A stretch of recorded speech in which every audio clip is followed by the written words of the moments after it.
امریکہ اور ایران امن معاہدہ ہو گیا ہے اور اس میں کلیدی کردار ادا کرنے کے بعد پاکستان وہ اسٹریٹجک سینٹر بن چکا ہے جس کے گرد خطے کی امن کی نئی کہانی لکھی جا رہی ہے۔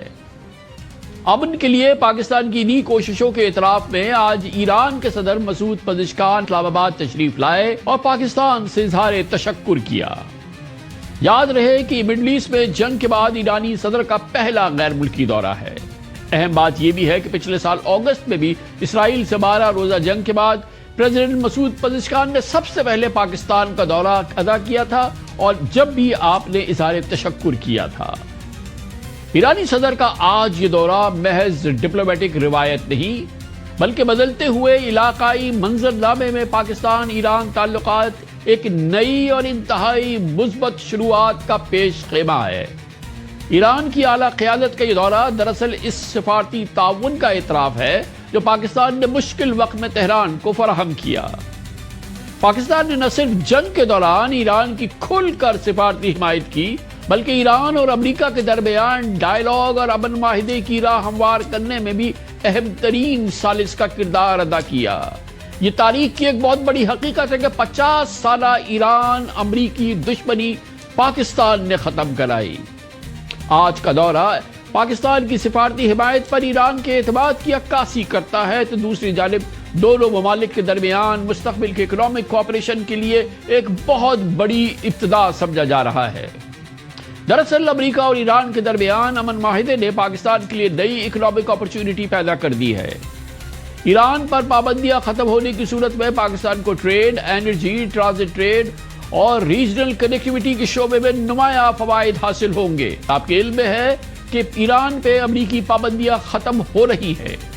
بارڈر ٹریڈ سے لے کے گوادر کی اسٹریٹجک اہمیت، Iran Pakistan gas pipeline اور ایرانی آئل کی لیگل امپورٹ جیسے کئی منصوبے ہیں جو برسوں سے رکے ہوئے تھے، اب وہ دوبارہ پوری قوت سے متحرک ہوں گے۔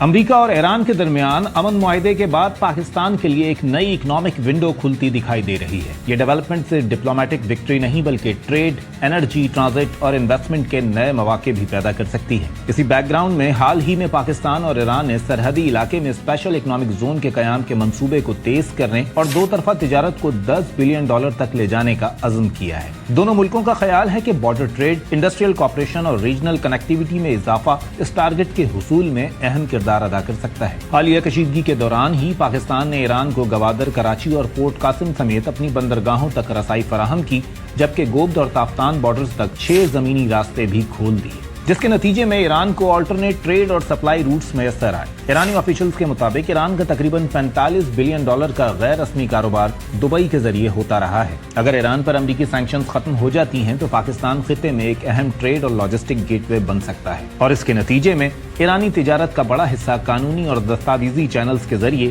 پاکستان منتقل ہونے کا امکان پیدا ہو سکتا ہے۔ اس پورے منظرنامے میں Iran Pakistan gas pipeline project سب سے اہم ہے جو ایک بار پھر توجہ کا مرکز بن سکتا ہے۔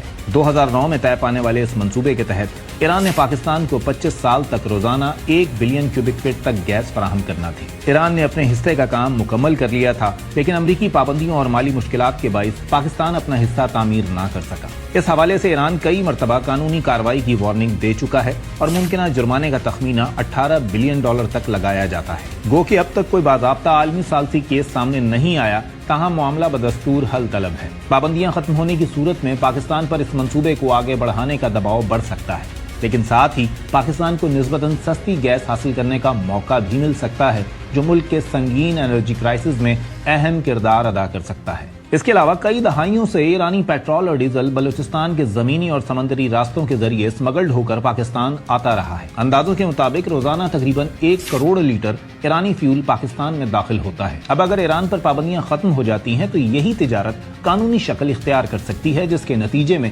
پاکستان کو سالانہ $300 بلین سے زائد ریونیو حاصل ہو سکتا ہے۔ اسمگلنگ میں کمی آ سکتی ہے اور دونوں ممالک کے درمیان انرجی سیکٹر میں تعاون کے نئے دروازے کھل سکتے ہیں۔ صرف یہی نہیں، دوسری جانب سی پیک کو اب تک زیادہ تر چین اور پاکستان کے دو طرفہ منصوبے کے طور پہ دیکھا جاتا ہے۔